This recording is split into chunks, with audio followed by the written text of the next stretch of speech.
Bhagavan Purnam, Bhagavan Purnam, Purnadeva Purnayeshwara, Ochai Govinda Jai, Bhagavan Purnam, Bhagavan Purnam, Purnadeva Purnayeshwara. Namaste, mi nombre es Helen Molina, Gran Máster de Yoga y presidenta de la Alianza Chilena de Yoga. Primero que todo me gustaría agradecer a mis maestros Dharmachari Maitreyananda y Mataji Lakshmi Devi por la oportunidad que me dan de participar en esta actividad y comentarles sobre uno de los temas que a mí más me gusta en yoga y al cual he dedicado este último tiempo de lectura y de profundización. Así es que en esta oportunidad yo los y las invito a que realicemos un viaje introductorio al mundo de la mente, ¿sí? Al mundo de las funciones de la mente para el yoga. Por mucho tiempo la mente ha sido reconocida como una caja oscura, de la cual nosotros no tenemos mucha noción y conocimiento. Y desde ahí surge para mí el interés en trabajar en estos temas y de poder ir dilucidando o quizás sacando a la luz cierta información que nos permite entendernos un poco mejor y entender cómo el yoga aporta y enriquece tanto nuestras vidas, ¿sí? Como todos sabemos, el yoga nos enseña a desarrollar la inteligencia espiritual, ¿sí? La inteligencia espiritual es la capacidad que tienen los seres humanos de adaptarse afectiva, sentimental y anímicamente a su entorno, ¿sí?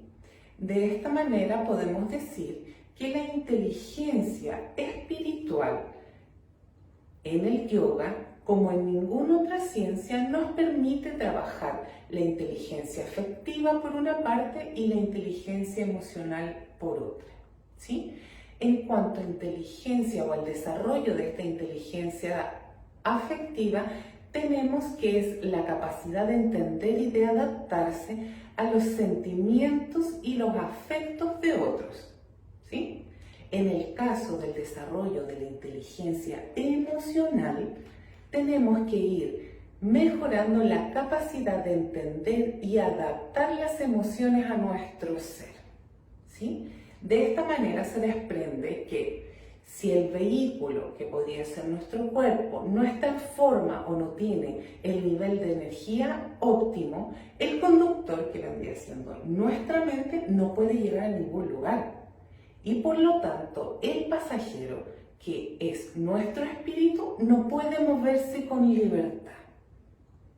Por lo tanto, lo que hoy día vamos a hacer es poner una lupa hacia uno de los elementos de esta analogía que tiene que ver con este conductor, ¿sí? Que vendría siendo la mente. Antes de comenzar este viaje que les mencionaba, recuerden que para el yoga nosotros somos un espíritu que tiene una mente y un cuerpo, ¿sí? De esta manera, podrían ustedes preguntarse, ¿qué es la mente? Me imagino que en este minuto están todos pensando y buscando en sus mentes una respuesta. Yo me voy a anticipar y les voy a comentar que la mente es una energía. ¿Y una energía que surge de dónde? La mente es el resultado de la actividad del cerebro y de nuestro sistema nervioso, que está constituido por las neuronas, ¿sí? Por lo tanto, ¿cómo funciona esta mente? En primera instancia, esta mente funciona con la información o con los datos que se han almacenado de nuestra propia vida, de las experiencias cotidianas que tenemos y además de la información genética que está contenida en nuestros genes, ¿sí? Supongamos que ese es la información o el combustible que utiliza la mente para realizar todos estos procesos y funciones. Por lo tanto, profundizando un poco más, tenemos que la mente es un conjunto de procesos cognitivos que son conscientes e inconscientes, ¿sí? Y estos procesos cognitivos nos permiten recopilar, es decir, captar información, analizarla, es decir, trabajar con esta información que vamos captando de nuestro entorno y concluir, ¿sí? Por lo tanto, en base a esa captación de información que realizan del entorno nuestros órganos de los sentidos, nosotros les damos el elemento que requiere la activación para estos procesos mentales, ¿sí? Después nos vamos a dar cuenta o vamos a ir conversando, a profundizar un poquito más, que todas estas funciones mentales tienen a la base la motivación, ¿sí? Que surge desde un impulso que tenemos que satisfacer, desde una necesidad. Pero ya vamos a ir entrando en ese plano, ¿sí? Ahora volvemos a los sentidos, ¿sí? Tenemos que los 5,5 sentidos en yoga son los ñaña indriyas. Y en este caso tenemos la nariz, los oídos, la piel, los ojos, la lengua, que es un medio sentido, y los intrasentidos, ¿sí? El intrasentido es la capacidad que nosotros tenemos de percibir nuestro ambiente interno, es decir, algunos cambios que se van realizando en nuestros órganos. Por ejemplo, el sistema digestivo nos avisa cuando algo no anda muy bien mediante un dolor, ¿sí? Por ejemplo, y nosotros al ser capaces de sentir nuestro interior, estamos utilizando un intrasentido. Creo que es importante en esta etapa de nuestro viaje el poder entender cómo funciona un proceso cognitivo, ¿sí? En este caso, mediante la información que es captada a través de nuestros sentidos, tanto internos como externos, se transforma esta información en impresiones o fotografías, ¿sí? Que son almacenadas en nuestras memorias para ser utilizadas posteriormente, ¿sí? Es muy similar a lo que pasa con el aprendizaje. Cuando nosotros estamos aprendiendo, estamos integrando nuevas impresiones que vamos a utilizar posteriormente dependiendo de las demandas que vayan surgiendo en nuestro entorno, ¿sí?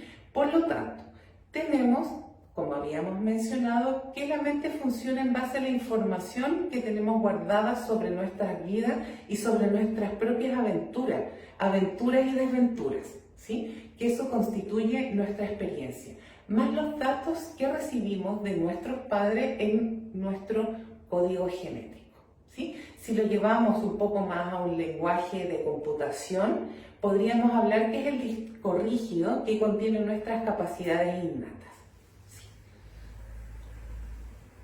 Ahora, yéndonos un poquito más de plano a lo que son las funciones, para el yoga la mente está compuesta por 6 funciones o antarkarana, ¿sí?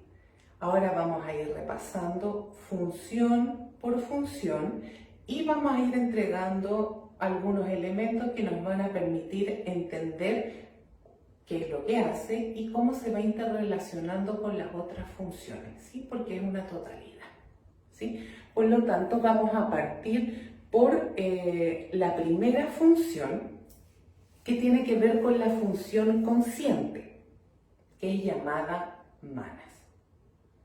Por medio de la percepción que les había mencionado delante sobre esta percepción tanto interna como externa, mediante la cual nosotros captamos el mundo, lo comprendemos y vamos tomando decisiones, tenemos que manas se constituye como un visor que va utilizando los órganos de los 5 sentidos. Por lo tanto, manas se percata o se da cuenta del mundo que lo rodea, ¿sí? ¿Y cómo se da cuenta? Mediante la información que nos entregan nuestros sentidos.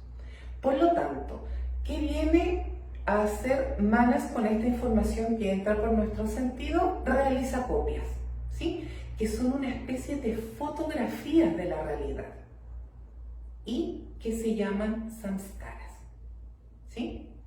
Ahora, estas fotografías de la realidad o samskara no quedan en un vacío, ¿sí? Sino que ahí pasamos a otra función, que es la función preconsciente o smriti, ¿sí? Smriti es la memoria del individuo, ¿sí? Como características tenemos que es una memoria rápida y de corta duración, ¿sí? Que tiene como objetivo lograr que los samskara o las impresiones o estas fotografías estén más accesibles para las otras funciones si es que las requieren, ¿sí? Por lo tanto, la función preconsciente o smriti es un álbum de fotografía que almacena los samskara, ¿sí? Y nos permite con este almacenaje poder traerlas a las otras funciones de manera mucho más rápida. Por ejemplo, quienes utilizan estos samskara o estas impresiones son la función inconsciente, llamada chitta, y la función racional o reflexiva, que es buddhi, ¿sí?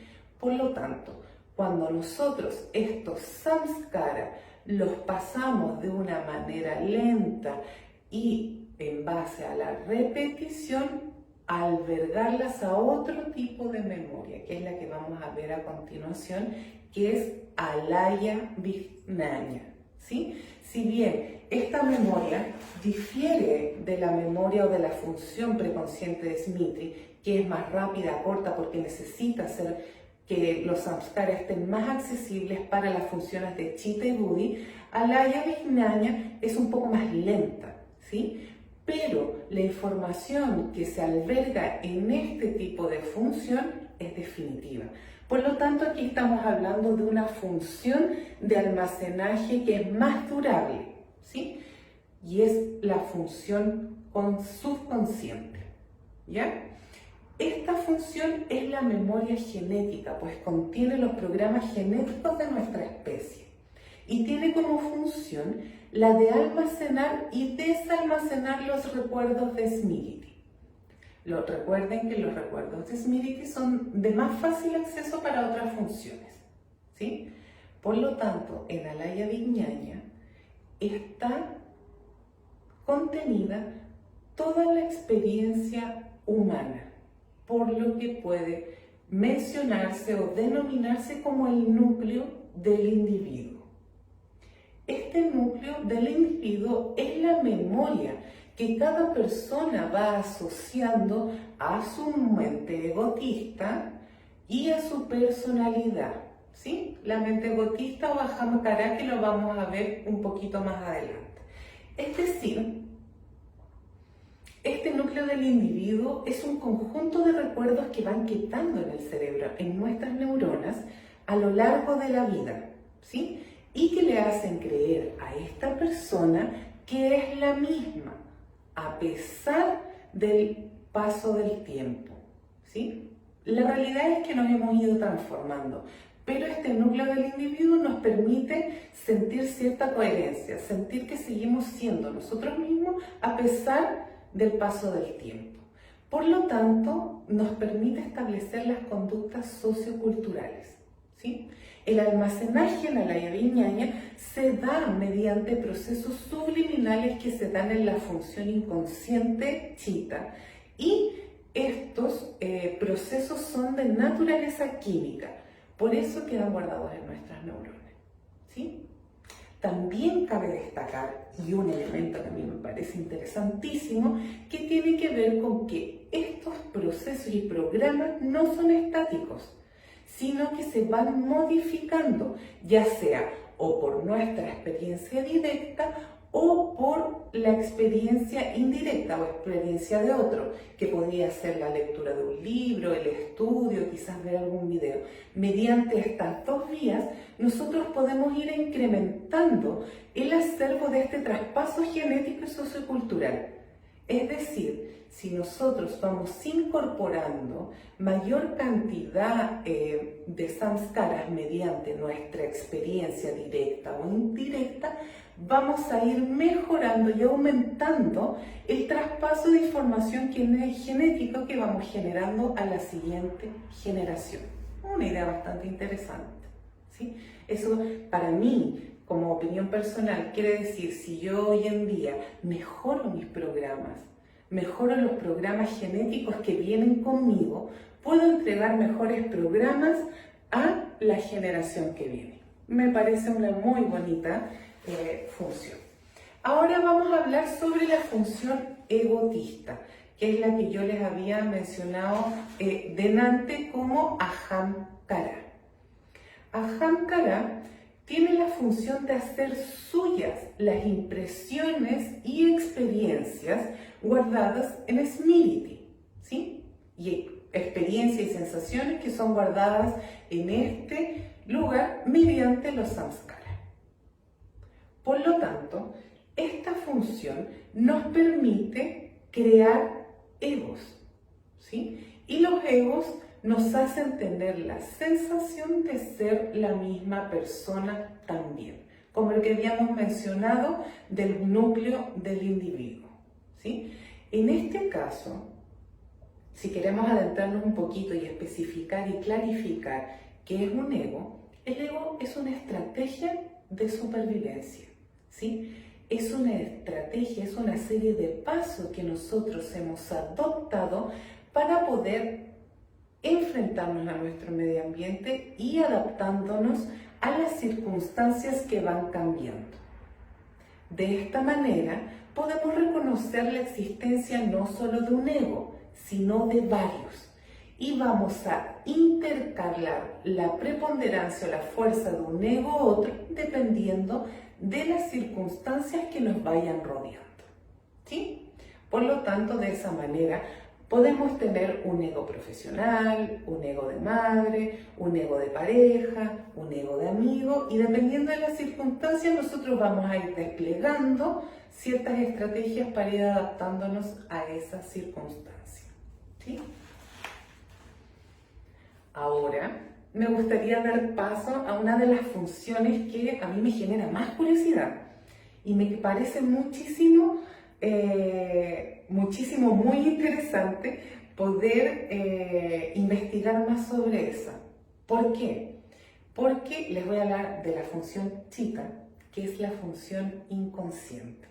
¿Por qué? Porque desde lo que he leído y de lo que Maestro nos ha indicado, en chitta o en esta función inconsciente se alberga nuestra intuición y la sabiduría cuando somos capaces de apagar la función consciente, que es la de Buddhi, que es la que viene más adelante, ¿sí? Por lo tanto, chitta unido al espíritu se conecta directamente con la realidad y desde ahí va a surgir la intuición, ¿ya? Por lo tanto, la función de chitta es la de acumular y distribuir la energía en el complejo psicosomático, ¿sí? ¿Y cómo realiza esta tarea?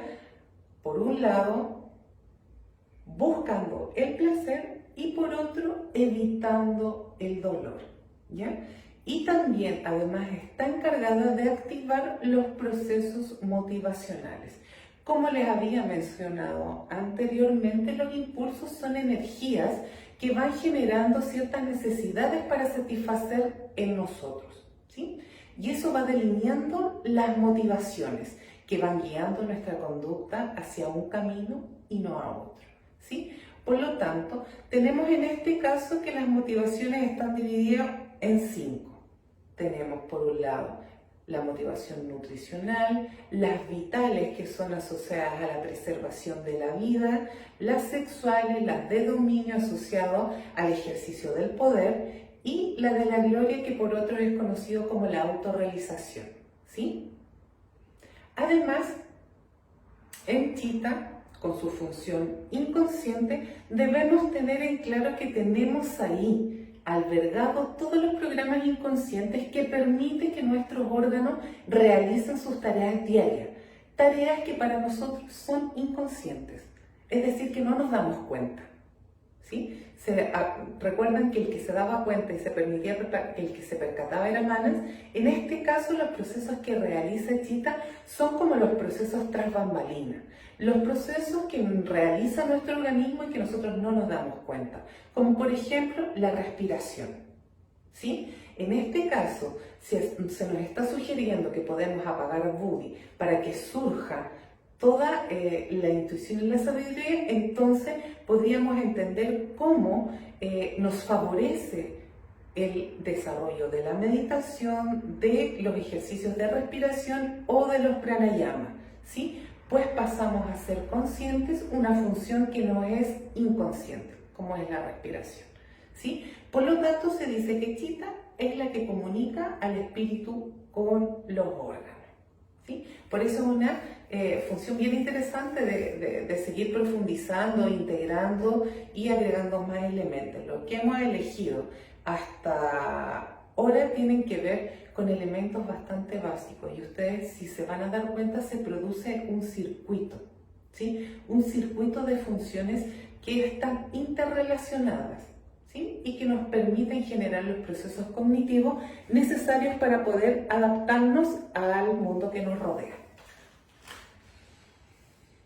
Ahora vamos a conversar sobre la función racional, que es la que yo les adelantaba un poquito antes, y tiene que ver con Budi y la función racional. Esta función es la que nos permite pensar, reflexionar sobre los datos que nos aporta Manas, ¿sí? Voy a volver a repetir. En Manas, nuestros órganos de los sentidos captan la información del ambiente que nos rodea y también a través del intrasentido lo que pasa dentro de nuestro cuerpo. Esta información es llevada a Manas por medio de la percepción. Manas va a generar estas impresiones o samskara que le van a servir de utilidad a Chita para ir realizando sus procesos y sus funciones, las que mencionamos anteriormente y que son inconscientes, y las funciones de Budi, que tienen que ver con una función racional. Por eso aquí es donde se encuentra el pensamiento y la reflexión sobre esa información, ¿sí? Recuerde que los samskaras están contenidos en Smriti, quien los aporta a Budi. Por lo tanto, esa memoria nos permite realizar un análisis de la información que hemos captado con nuestro sentido. Por eso, la función racional de Budi está asociada al intelecto y a la razón, ¿sí? Por otro lado, cabe mencionar que al desconectar Manas mientras estamos durmiendo, que es nuestra función consciente, no estamos conscientes cuando dormimos, por lo tanto, Manas queda como una función latente. Nosotros podemos, gracias a los samskaras contenidos en Smriti, soñar, ¿sí? Por lo tanto, ahí van apareciendo las imágenes y los recuerdos de nuestra vida o de la jornada que tuvimos, pues son los recuerdos o impresiones, ¿sí? Algo muy similar pasa cuando nosotros estamos en vigilia o cuando estamos despiertos. Y mediante este mismo proceso es cuando nosotros podemos fantasear o podemos realizar las ensoñaciones diurnas, ¿sí?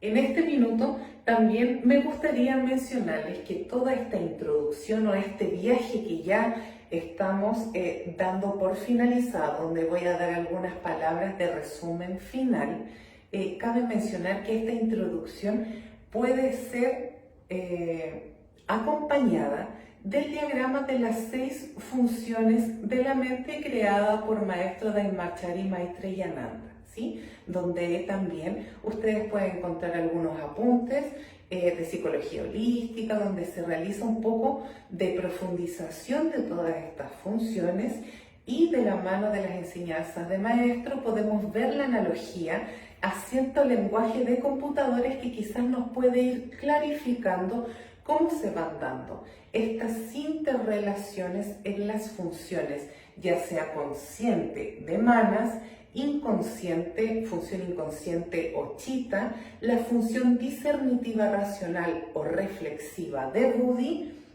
los almacenajes o memorias que serían smriti, que recuerden que era corta y bastante rápida y que debía tener disponibles las impresiones para que chitta y buddhi pudiesen realizar sus funciones. Estas impresiones se albergan de manera definitiva en un almacenaje mayor, ¿sí? Que es alaya vijñana, ¿sí? Aquí también podemos encontrar el núcleo del individuo que, asociado a la función egotista, nos permite o nos da una coherencia o una sensación de que somos las mismas personas a través del tiempo.